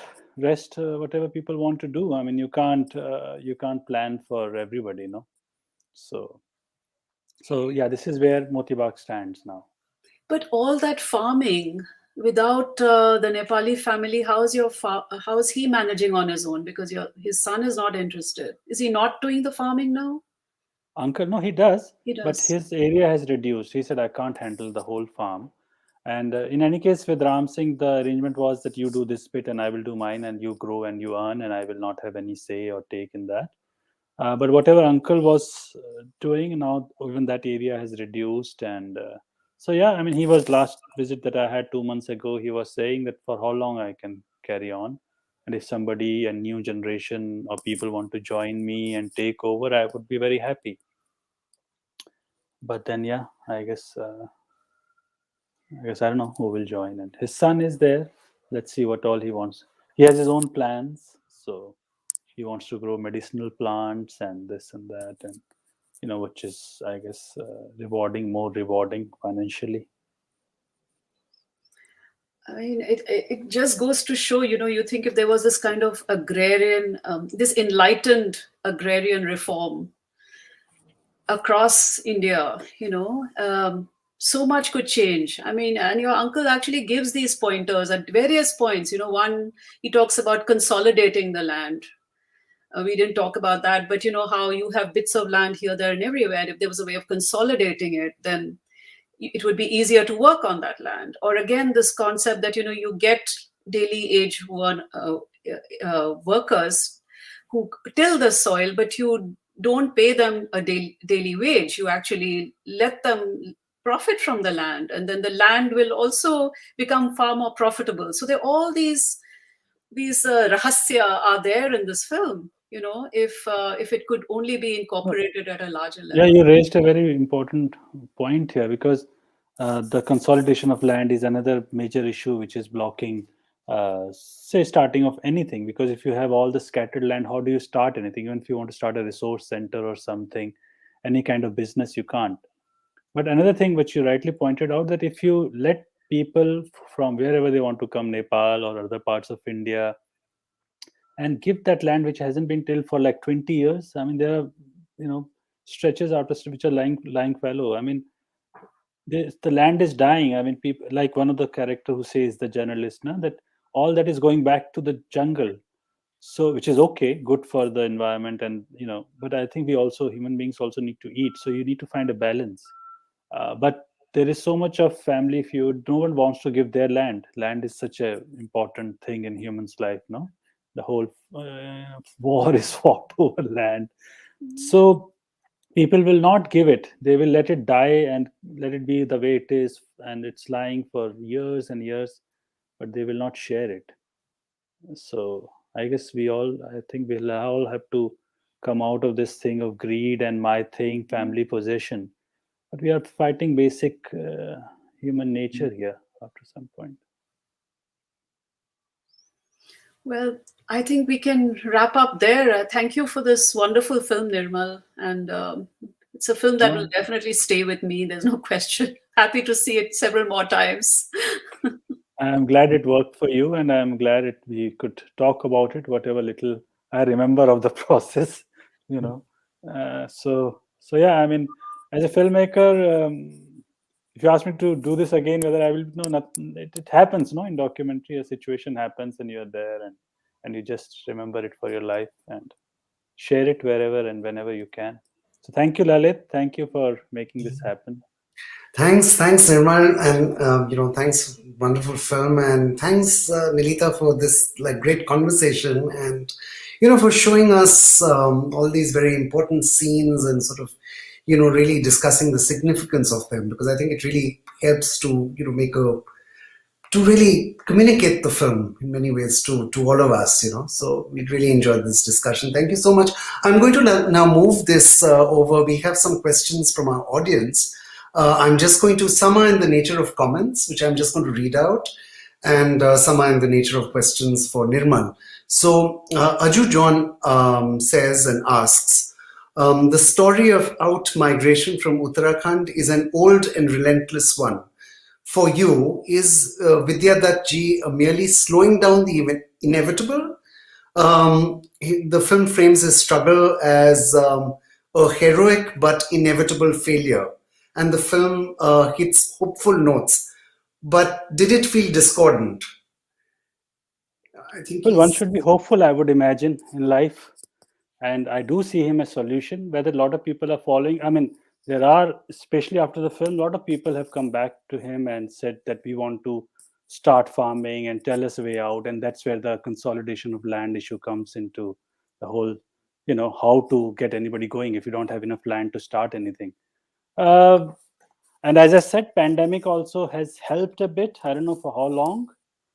It's an uphill task. It's not going to be easy till you improve your health infrastructure, education, and source of employment. But I think as people see more of what city has to offer, hopefully, I mean, if you look at the neighboring state, Himachal Pradesh, the situation there is completely different. People there, I mean, you travel through Himachal Pradesh and you will see the booming economy there. I'm not getting into the good bad of, what all it can lead to, but local people work there, they are able to make living, and somehow Uttarakhand state has not clicked that well. But like my uncle, I am also hopeful. Hopefully, things will not go downhill and improve. Just to add to this, I mean, what Aju I think is also saying is, it's a very heroic story, but his philosophy is individualistic. You pick yourself up through hard work. The individual can make a huge difference, but the reasons for falling agricultural incomes are structural. So just in terms of this sort of tension, that means, of course, the individual can make a change, but how do you make the structural changes to bring about improvements? If you could comment on that, Nirmal. I mean, of course, the farmer protest, what they are fighting for, MSP, and I think the shame that is not attached with farming one feels, in India, where farming you feel is like not a good job to do, and it's a. So I think if that attitude changes, I think if you start getting good return for what you grow, and so whoever is on the farmer's side in the protest, if that leads to something, yes, I mean all over India, farmers are facing this situation, whether it's viable or not. So I don't know if I'm the right person to comment on it, but you hope that because I think farming is a very good way of life. Bottom line, if it works, if you can make it work, it keeps you grounded in many ways. So how it will work and what are the process, people who are who have worked on this field are better equipped to answer. But the way where Uttarakhand stands, yeah, it's in bad shape. But let's see. Right. Moving on, Mohammed Asim has a question. Asim asks, and it's again in the nature of a comment and a question. So the comment: not everyone may derive spiritual pleasure in farming with medieval techniques as your uncle does, but he also mentioned the problem of land consolidation in the UK. Don't you think that people migrated to places to find better opportunities that do not exist here due to corruption? And is there anything wrong with this? So people migrate to places to find better opportunities, and here there's corruption. Is there anything wrong with that? I think that's the question. I don't see. Of course, migration, if it is improving you, enhancing your life, yes, we all are migrants, no? I also might go to Bombay looking for better opportunities, but as long as it is making your life better, yes, of course, you will get hot water, but if you're working here for 7,000 and living in a hole, and if you can raise that 10,000, and now the situation is little better because, as I said, pandemic and more opportunities are coming up. What would be better? I don't know. Back in Uttarakhand, if there are infrastructure in place, yes. If there's nothing, you will. So I'm saying that why should you face hardships day in, day out? But but our cities offering you better life? Even that is something questionable, no? I think that's a very good question, because it's not necessarily that cities are offering you a better life, but there's a perception. So much of it is just a perception, that cities will transform your life. And I think it's a bit of both, actually. Things are bad where you are, but there's also the the allure of the city. I wanted to ask you before we move on to more questions. This bit I think I missed in your discussion. How is it that the pandemic has improved things temporarily? Could you say a little bit about that again? I think I've been hearing stories, and I've been traveling there, and a lot of people have started a little bit of their own enterprises, mushroom farming. How long it will last, and whether they have the marketing skills or all the technical knowledge to sustain themselves through periods of low and high. But a lot of people have started these kind of things. And I believe the government is giving also some support, and homestay is one thing. Now, imagine there are 20,000, 50,000 homestays in Uttarakhand. Whether all will be busy or not is something to be seen. But it's an income generation scheme. So even say 100 people went back and 10 remain back, 10 decide to stay back, it's not bad, no? From a place where everyone wants to leave. And suddenly you've seen both sides, and you feel that suddenly I'm able to raise 17,000 end of the month. And if the school and health infrastructure is improving, it might help you decide, okay, let me stick around for 6 months more, 1 year more, and see.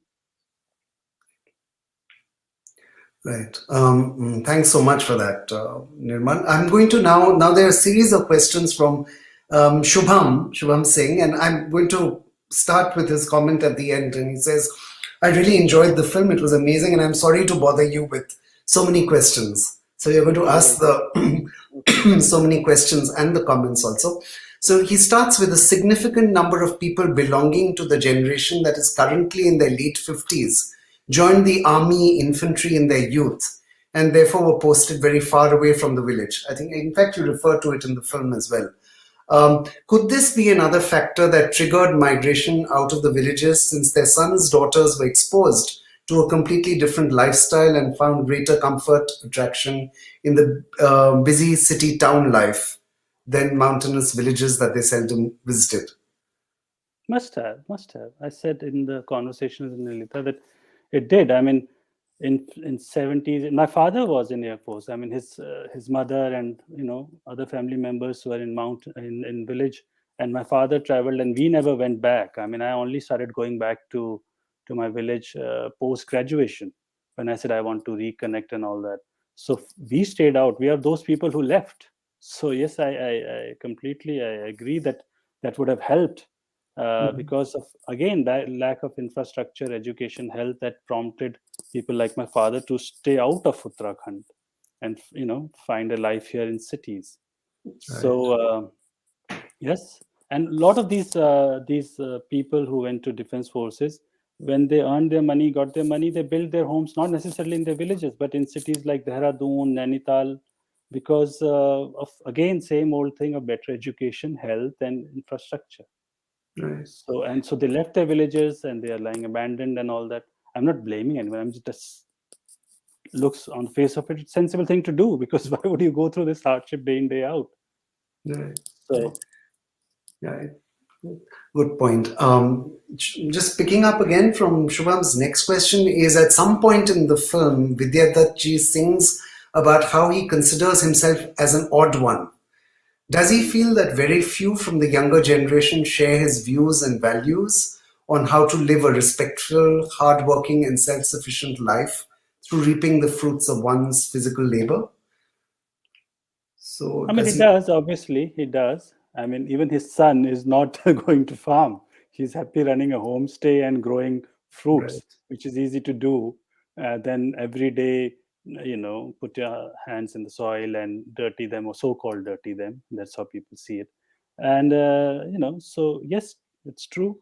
But having said that, I've seen few youngsters coming to him and saying, tell us how we can approach this. We want to start farming.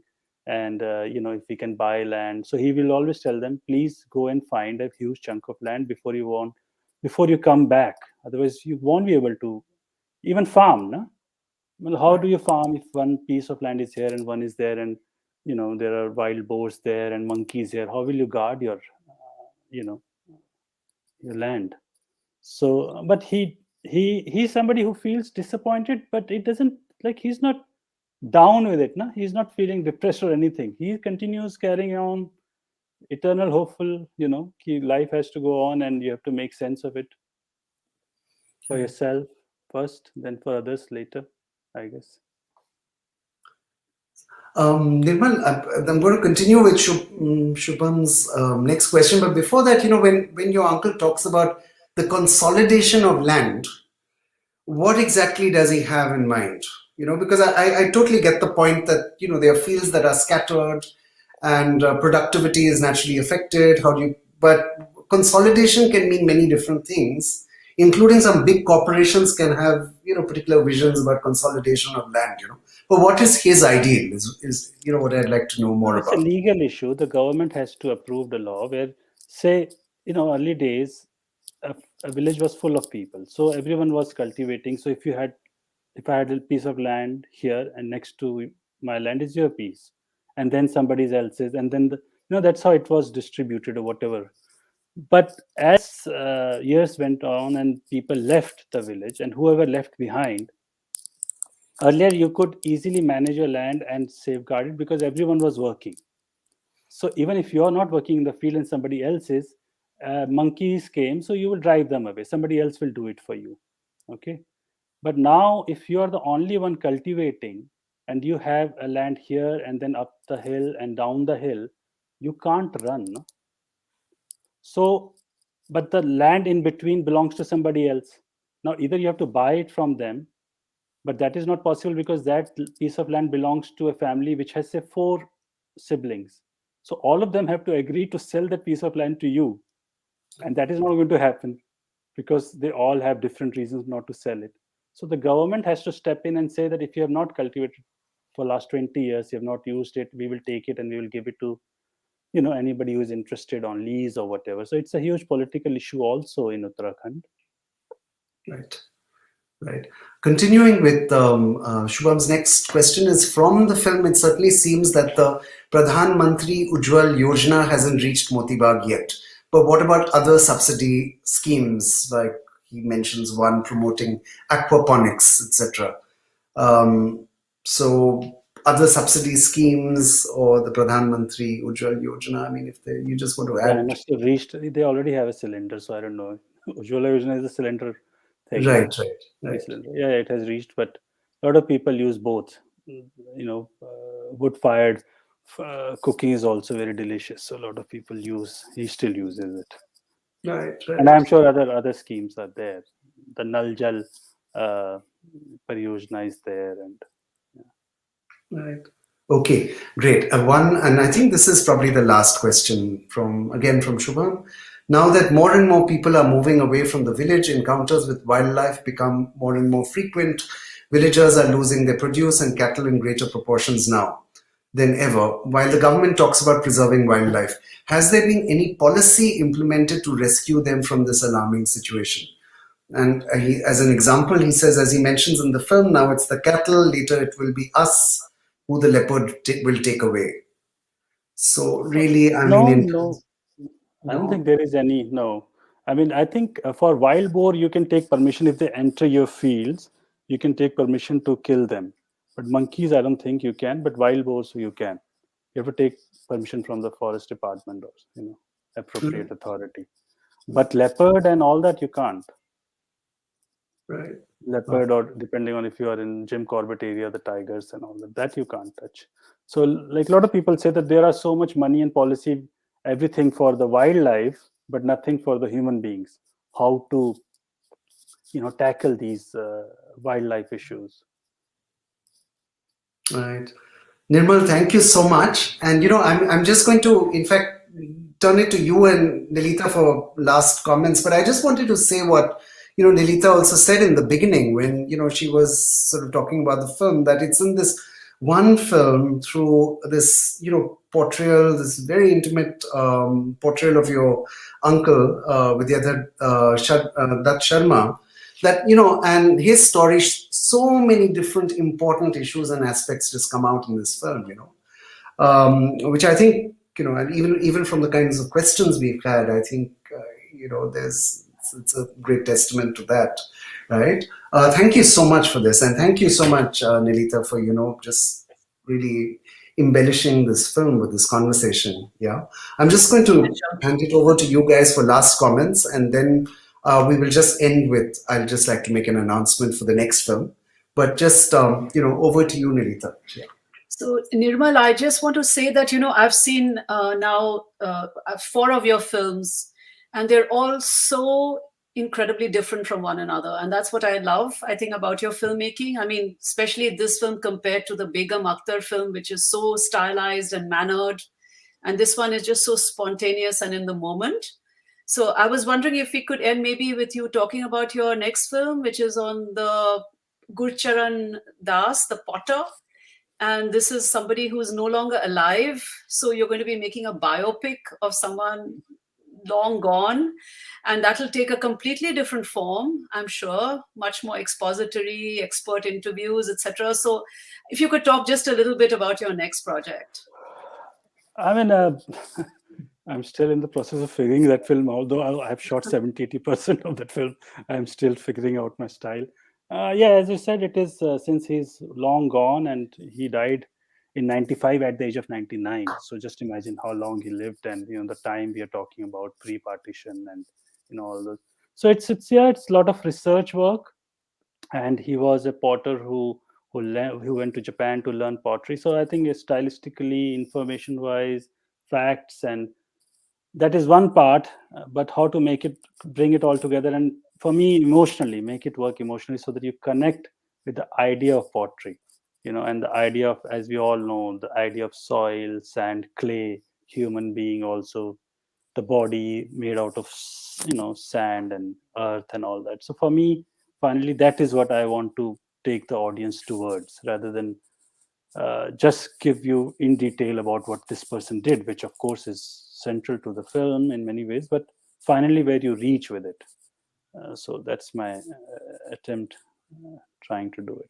And for Moti Bagh, for me, I mean, whenever I see the film, whatever parts and whatever chunks work for people, and it's politics. I never wanted to make a political film, but my uncle is the way he is, and everything comes out, and you can't ignore it. But after all these issues and your fights, everything is done. For me, the most important bit when he says that all this hard work, even if it doesn't get you anything, it will get you a good night's sleep. For me, that's the most important. As we all grow old and struggle with so many other things, it's not easy to sleep, good night's sleep. So for me, that was the thing. So where I want to reach and head towards. So yeah. That's great. Thank you so much. Thank you so much, Nirmal. Thank you. Thanks so much, Alita, for this really, really insightful and stimulating discussion. And thanks to everybody here who was watching and who attended the session. I'm just going to end with an announcement about next week. Next week's screening on Friday, December 6th, we'll be having, on Monday, December 6th, we'll be having a screening discussion around Bidha, a film by Ekta Mittal, and Ekta will be in discussion with Nicolas Yaoul of CNRS Paris and Nicole Wolf from Goldsmiths in London. And the film Bidha will be available for viewing online from Friday the 3rd of December. So please do log in for that, and please do watch the film, and see you next week. Until then, this is goodbye from all of us at the Crossings Festival team. Okay, thanks Nirmal, thanks Nalita. Thank you very much. Okay, right, bye-bye, bye.